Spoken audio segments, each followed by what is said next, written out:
Di sini saya baru mengerti, kita mungkin boleh sibuk dalam pelayanan, kita boleh sibuk melayani jemaat, kita boleh sibuk melayani Tuhan, tapi bukan itu yang Tuhan mau.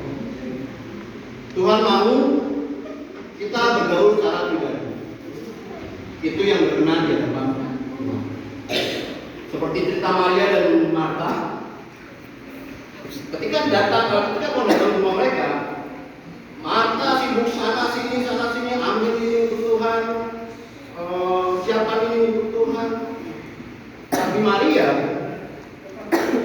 dia berdiam diri di kaki Tuhan dan mendengarkan perkataan.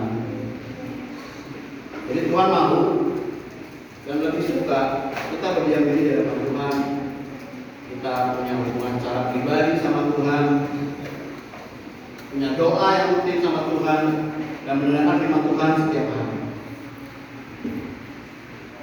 Sore ini saya akan membawa firman Tuhan kepada saudara tentang iman yang kuat. Saya mengambil suatu kejadian atau peristiwa tentang Thomas pada saat Tuhan Yesus bangkit di antara orang mati setelah mati di kayu salib untuk menebus dosa kita sendiri.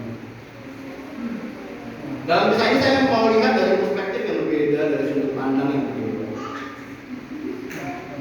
Mari kita buka Yohanes 20 ayat 24 sampai 29.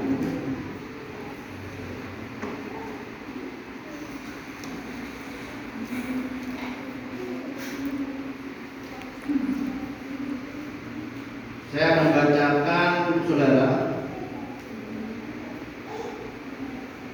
Yohanes 20 ayat 24 sampai 29. Tetapi Thomas, seorang dari 12 murid itu yang disebut Didimus, tidak ada bersama-sama mereka ketika Yesus datang ke situ.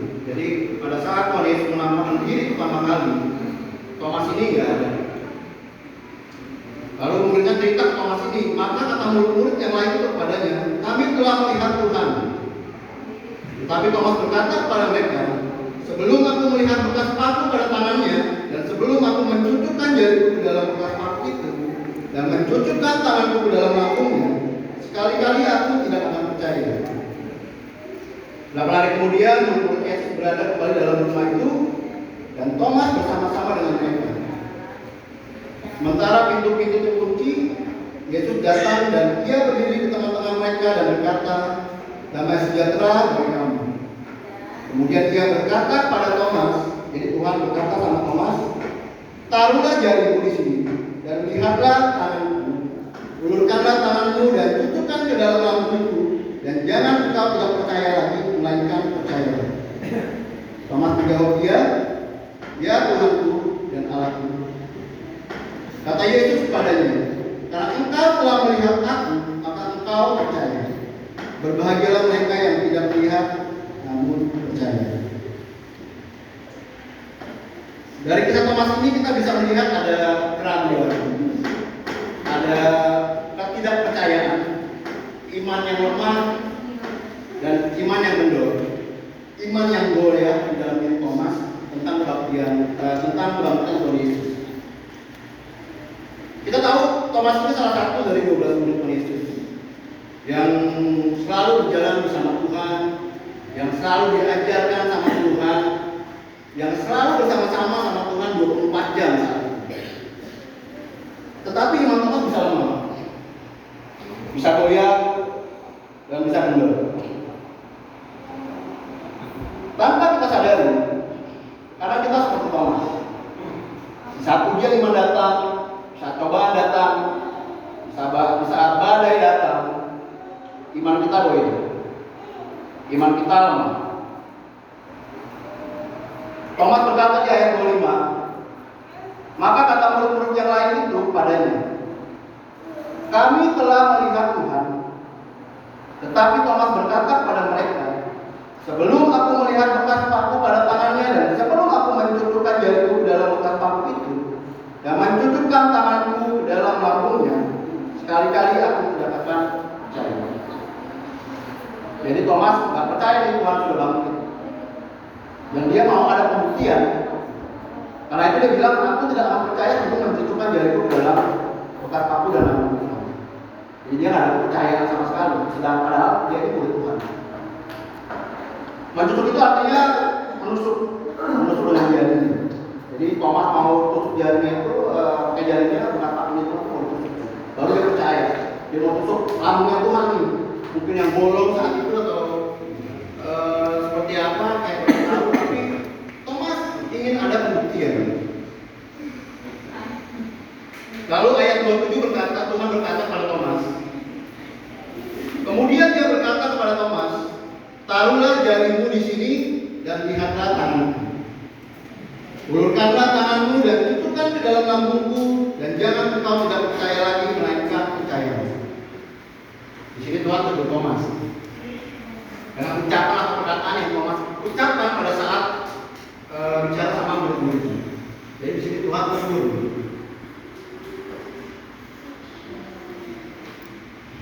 Banyak orang, saya percaya nggak ada di sini, mungkin di luar banyak.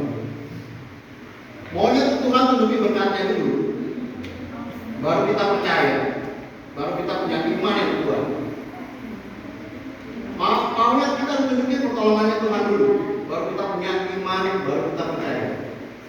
Jadi kira-kira sama seperti Thomas, dulu pembuktian. Cara nggak sadar kita minta pembuktian terlebih dahulu, baru kita mau percaya sama Tuhan. Saya minta ini, tolong Tuhan. Secara nggak langsung kita menuntut Tuhan. Seakan-akan kita lebih pintar dari Tuhan. Dengan kata lain, Tuhan menampakkan diri khusus untuk Thomas. Memiliki pengalaman, dan Tuhan mau Thomas punya pengalaman dan perjumpaan dengan Tuhan. Makanya Tuhan menampakkan yang kedua kalinya itu khusus untuk menemukan bertemu dengan Thomas. Dan Tuhan mau Thomas punya pengalaman pribadi, pengalaman berjalan bersama Tuhan. Karena itu Tuhan menampakkan diri kepada Thomas, supaya Thomas imannya kuat kembali, percaya lagi kepada Tuhan.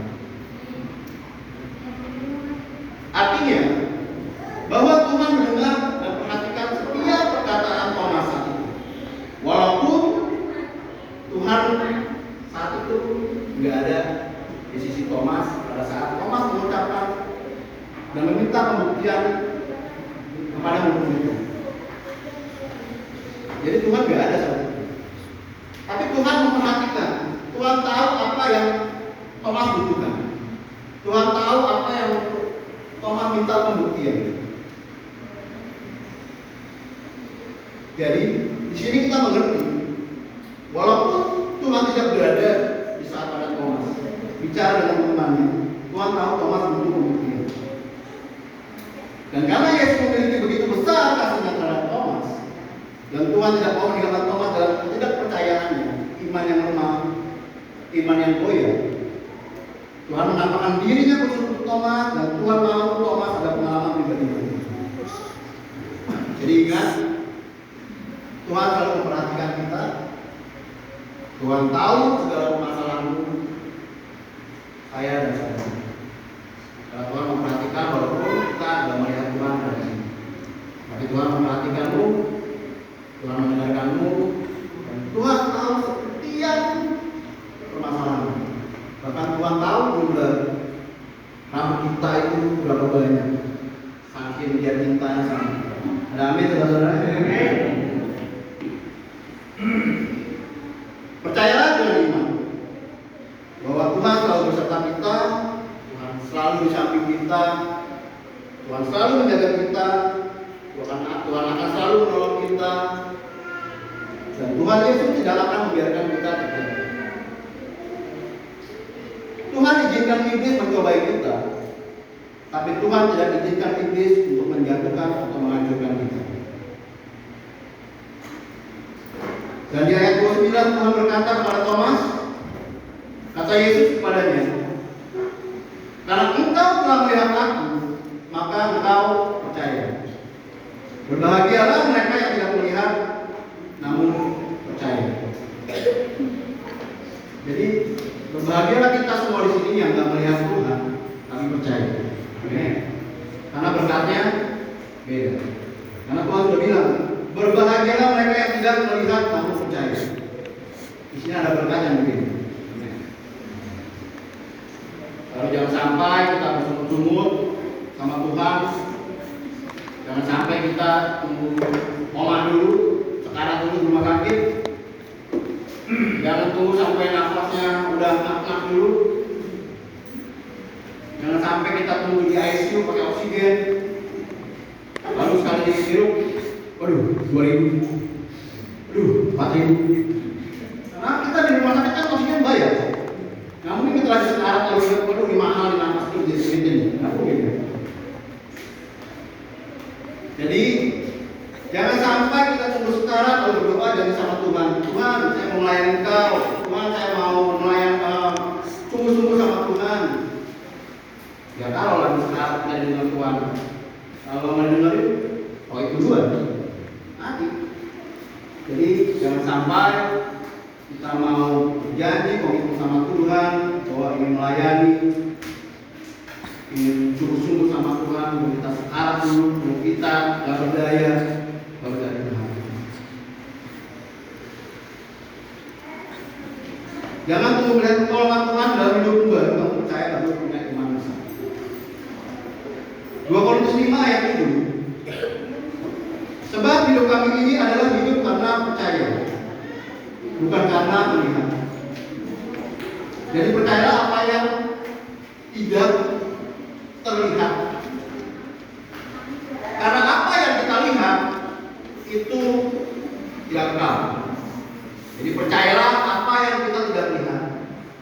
Contoh, kita baca firman Tuhan, kita baca janji Tuhan, kita belum lihat.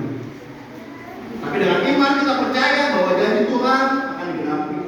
Janji Tuhan akan terjadi dalam hidup kita. Ibrani 11 ayat 1. Iman adalah dasar dari segala sesuatu yang kita harapkan dan bukti dari segala sesuatu yang tidak kita lihat. Jadi saya ingatkan lagi, percayalah dengan yang tidak terlihat. Karena yang terlihat itu tidak kekal.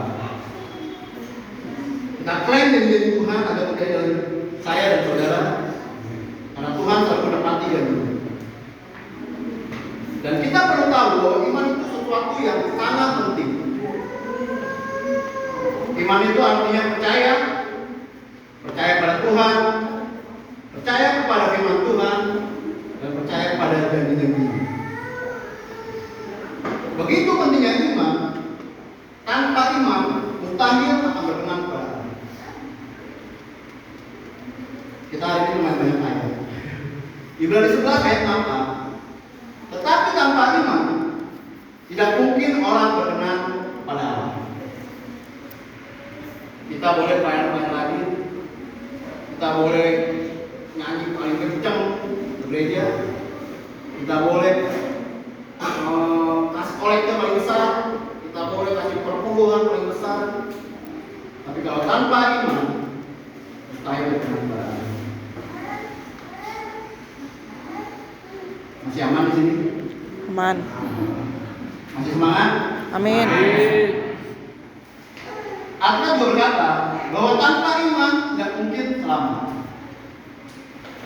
Efesus 2 ayat 8 berkata, sebab karena kasih karunia kamu diselamatkan oleh iman. Itu bukan hasil usahamu, tetapi pemberian Allah. Kita selamat itu bukan karena hasil usaha kita, tapi karena pemberian Allah. Jadi jelas saudara-saudara, kita semua selamat itu bukan karena hasil usaha kita, tapi karena pemberian Allah. Kita selamat karena kasih karunia, tapi kita menerimanya lewat iman. Jadi kenapa saya bilang iman itu penting? Karena tanpa iman kita tidak mungkin selamat. Dan apa yang kamu terima saat ini, detik ini, semua ini menurut imanmu saat ini. Jika saat ini imanmu kecil, maka yang kamu terima akan kecil. Jika imanmu besar, maka yang yang kamu akan terima besar. Kalau iman kita kecil, kita nggak mungkin berdoa mintanya yang besar ya.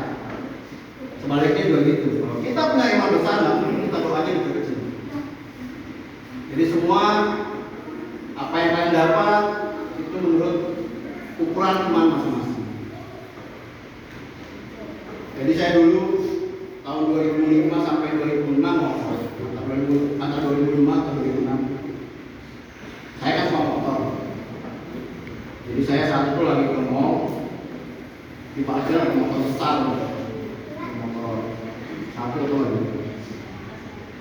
Karena saat itu iman saya lagi on fire, berarti aku saya tumpangin tangan terus motor besar, karena 400 cc.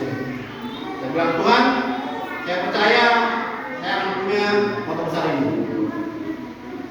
Lalu tahun 2014 saya punya itu motor. Bahkan Tuhan kasih yang lebih bagus, yang lebih mahal lagi. Jadi kalau iman kita besar, kalau kita percaya, Tuhan gak akan segan-segan. Jadi